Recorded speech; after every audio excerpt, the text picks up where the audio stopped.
Hi everybody, my name is Leonard and I'm the Executive Director of the St. Paul Center for Biblical Theology.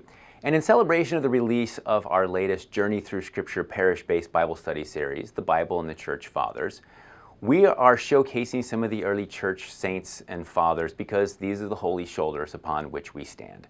And we're starting, I think, in the perfect place because we are going to begin with St. Augustine, the great 4th century saint and doctor of the church from Hippo. And it's a perfect place for us to start. Why? Because here at the St. Paul Center, so much of what we do revolves around the relationship between the Old and the New Testaments. And of course, St. Augustine has a line that we quote so very often, that the New Testament is concealed in the Old, and the Old Testament is revealed in the New.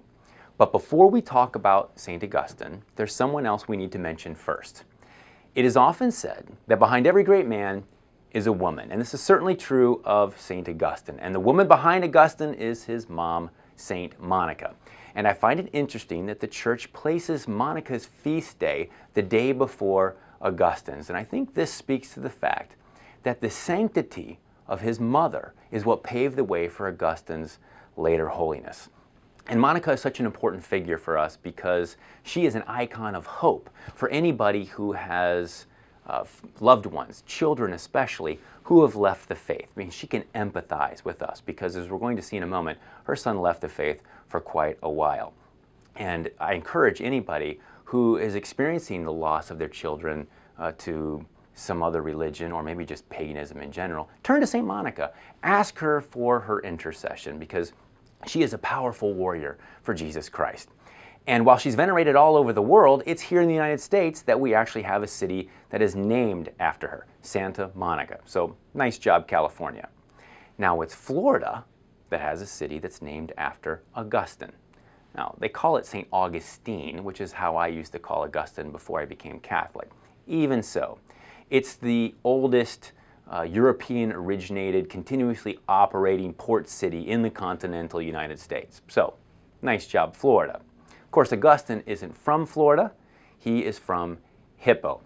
And it is no exaggeration to say that he has had, perhaps more than anybody else, the greatest impact upon Western Christianity. He is cited more than anybody else in the Church's dogmatic pronouncements. He's cited more than anybody else in the Catechism of the Catholic Church, aside from the biblical authors. So you're not engaging in any hyperbole if you say this guy was one of the greatest Catholic Christian thinkers of all time. Now, since he has cited so much, you would think that Augustine probably wrote a lot. And if you thought that, you would be right. And his treasury of writings goes way beyond the books that are normally associated with him. We typically think of City of God and Confessions. What I find interesting is he wrote this book called Confessions because he felt the need to make them. So a lot of us can identify with the things that Augustine did. Even so, he lived a life in his early days that would cause even many of us to blush. He was 17 years old when he became a father, and he lived with his mistress for 17 years after that. In fact, one of his most famous sayings when he was feeling the pull of God back to the faith was, "Grant me chastity and continence, but not yet."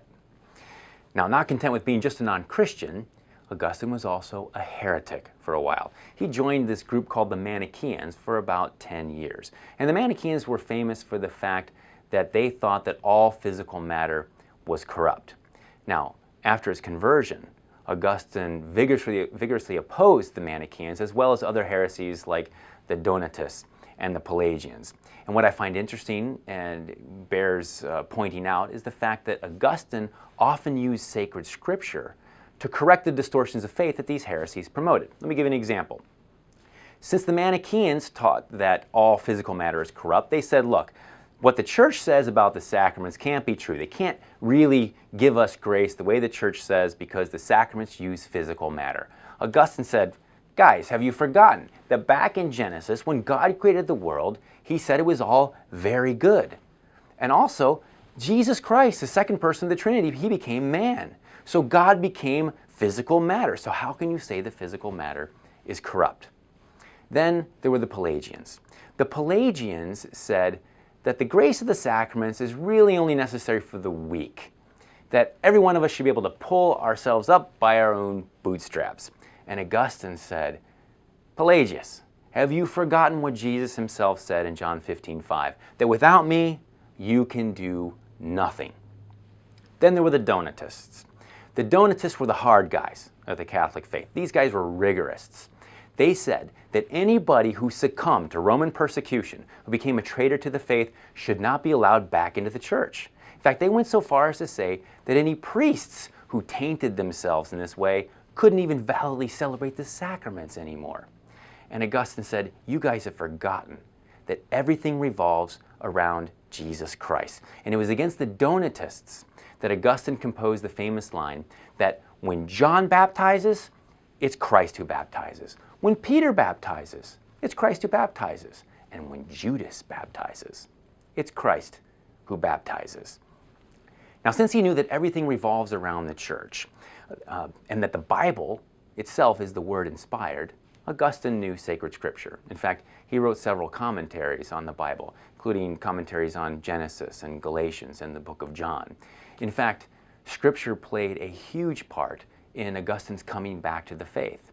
So after he'd kind of begun the road of his reversion, he was meditating one day in a garden, and he heard a child's voice say, "Take up and read, take up and read."